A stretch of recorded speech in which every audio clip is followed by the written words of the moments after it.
I haven't started yet, the Trunchbull said briskly, and now, taking a firm grip on his two ears, she lifted him bodily out of his seat and held him aloft. Like Rupert before him, Eric squealed the house down. From the back of the classroom, Miss Honey cried out, "Miss Trunchbull, don't! Please let him go! His ears might come off." "They'll never come off," the Trunchbull shouted back. "I have discovered through long experience, Miss Honey, that the ears of small boys are stuck very firmly to their heads." "Let him go, Miss Trunchbull, please," begged Miss Honey. "You could damage him, you really could. You could wrench them right off." "Ears never come off," the Trunchbull shouted. "They stretch most marvelously, like these are doing now, but I can assure you they never come off." Eric was squealing louder than ever and pedaling the air with his legs. Matilda had never before seen a boy, or anyone else for that matter, held aloft by his ears alone. Like Miss Honey, she felt sure both ears were going to come off at any moment with all the weight that was on them. The Trunchbull was shouting, "The word 'what' is spelled W-H-A-T. Now spell it, you little wart." Eric didn't hesitate. He had learned from watching Rupert a few minutes before that the quicker you answer, the quicker you were released. "W-H-A-T," he squealed, "spells what?" Still holding him by the ears, the Trunchbull lowered him back into his chair behind his desk. Then she marched back to the front of the class, dusting off her hands one against the other like someone who has been handling something rather grimy. "That's the way to make them learn, Miss Honey," she said. "You take it from me, it's no good just telling them. You've got to hammer it into them. There's nothing like a little twisting and twiddling to encourage them to remember things. It concentrates their minds wonderfully." "You could do them permanent damage, Miss Trunchbull," Miss Honey cried out. "Oh, I have, I'm quite sure I have," the Trunchbull answered, grinning. "Eric's ears will have stretched quite considerably in the last couple of minutes.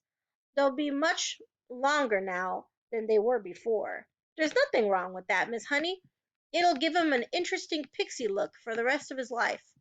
"But Miss Trunchbull—" "Oh, do shut up, Miss Honey.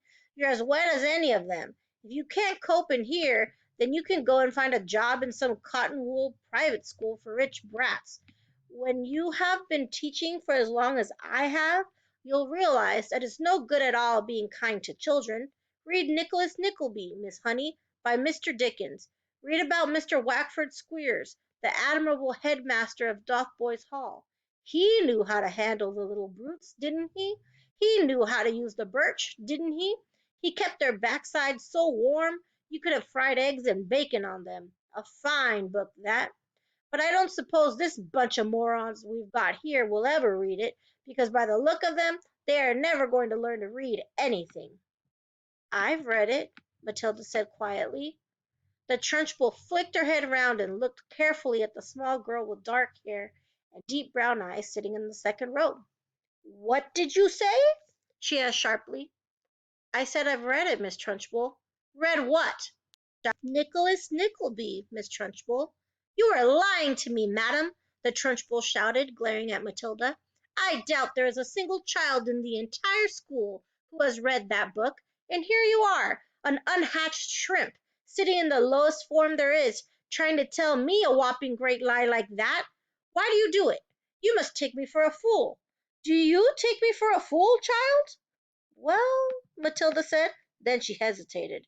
She would like to have said, "Yes, I jolly well do," but that would have been. "Well," she said again, still hesitating, still refusing to say no. The Trunchbull sensed what the child was thinking, and she didn't like it. "Stand up when you speak to me," she snapped. "What is your name?" Matilda stood up and said, "My name is Matilda Wormwood, Miss Trunchbull." "Wormwood, is it?" the Trunchbull said. "In that case, you must be the daughter of that man who owns Wormwood Motors." "Yes, Miss Trunchbull." "He's a crook!" the Trunchbull shouted. "A week ago he sold me a second-hand car that he said was almost new. I thought he was a splendid fellow then. But this morning, While I was driving that car through the village, the entire engine fell out on the road. The whole thing was filled with sawdust. The man's a thief and a robber. I'll have his skin for sausages. You see if I don't." "He's clever at his business," Matilda said. "Clever my foot!" the Trunchbull shouted. "Miss Honey tells me that you are meant to be clever too." "Well, madam, I don't like clever people. They are all crooked. You are most certainly crooked. Before I fell out with your father, he told me some very nasty stories about the way you behave at home. But you'd better not try anything in this school, young lady. I shall be keeping a very careful eye on you from now on. Sit down and keep quiet." And that's the end of the chapter.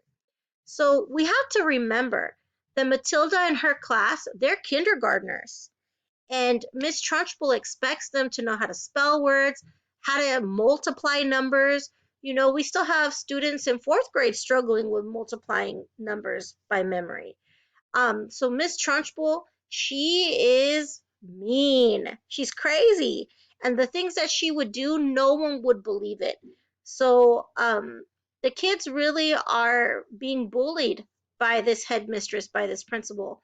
And she comes once a week to test them. So this is something that these poor kids have to deal with once a week.